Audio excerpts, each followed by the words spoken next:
Many of those skilled in technological warfare believe that physical training and discipline are unnecessary. With turbo lasers, hyperdrives, armor plating, and the mental resources to direct them, muscular strength and agility are thought to be merely conceits. They are wrong. The mind and body are linked together in a meshwork of oxygen, nutrients, hormones, and neuron health.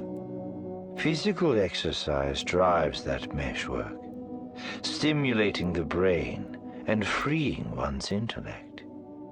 Simulated combat has the additional virtue of training the eye to spot small errors and exploit them. A change in focus can also allow the subconscious mind to focus on unresolved questions. Simulated combat often ends with the warrior discovering that one or more of those questions has been unexpectedly solved. And occasionally, such exercise can serve other purposes.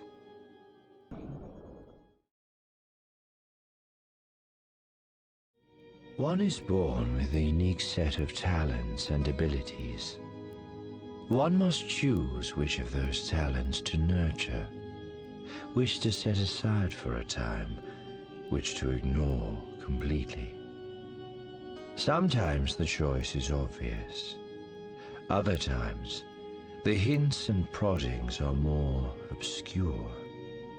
Then one may need to undergo several regimens of training and sample several different professions before determining where one's strongest talents lie. This is the driving force behind many life path alterations. There are few sets of skills that match only one specific job. More often they are adaptable to many different professions. Sometimes one can plan such a change.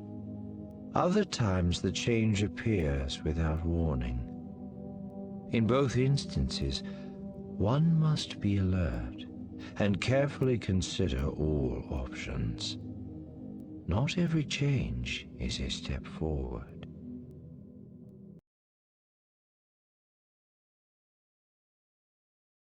Seldom can one attain victory in warfare without allies. Some allies provide direct assistance, the two forces battling side by side. Other allies provide logistical support, whether weapons and combat equipment, or simply food and other life needs. Sometimes the most effective use of an ally is as a threat, his very presence creating a distraction or forcing the common enemy to deploy resources away from the main battlefront. But standing by an ally doesn't necessarily mean one will always agree with that ally, or with his goals or methods.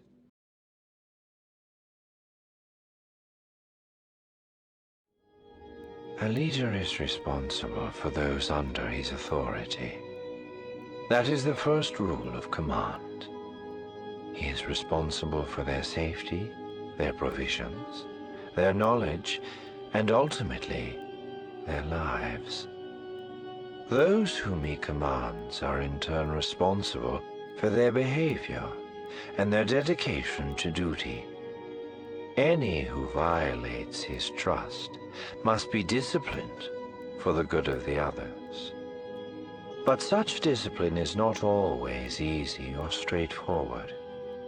There are many factors, some of them beyond the commander's control. Sometimes those complications involve personal relationships. Other times, it is the circumstances themselves that are difficult. There can also be politics and outside intervention.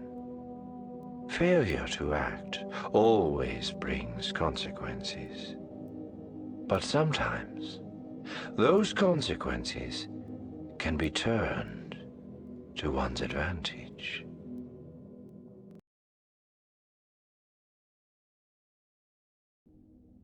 Leadership is a journey, not a destination. It is continually challenged and must continually prove itself anew against fresh obstacles. Sometimes those obstacles are external events. Other times, they are the doubts of those being led. Still other times, they are a result of the leader's own failures and shortcomings. Political power and influence are different. Once certain levels have been reached, there is no need to prove leadership or competence. A person with such power is accustomed to having every word carefully considered, and every whim treated as an order. And all who recognize that power know to bow to it. A few have the courage or the foolishness to resist. Some succeed in standing firm against the storm. More often, they find their paths yet again turned from their hoped-for goal. But such a turn does not always mean that the victim has lost, or that the victor has won.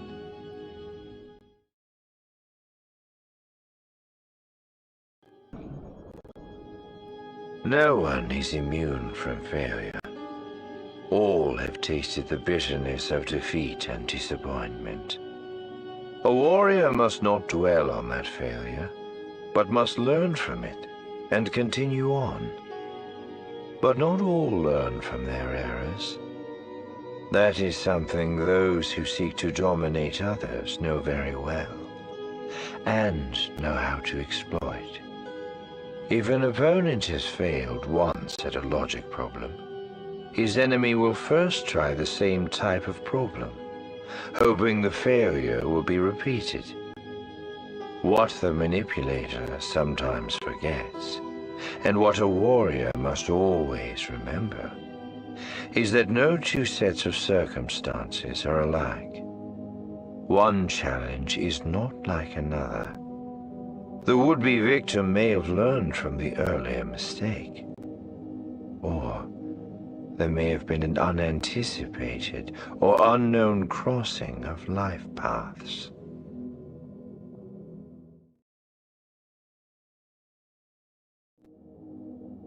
A great tactician creates plans. A good tactician recognizes the soundness of a plan presented to him. A fair tactician must see the plan succeed before offering approval. Those with no tactical ability at all may never understand or accept it, nor will such people understand or accept the tactician. To those without that ability, those who possess it are a mystery. And when a mind is too deficient in understanding, the resulting gap is often filled with resentment.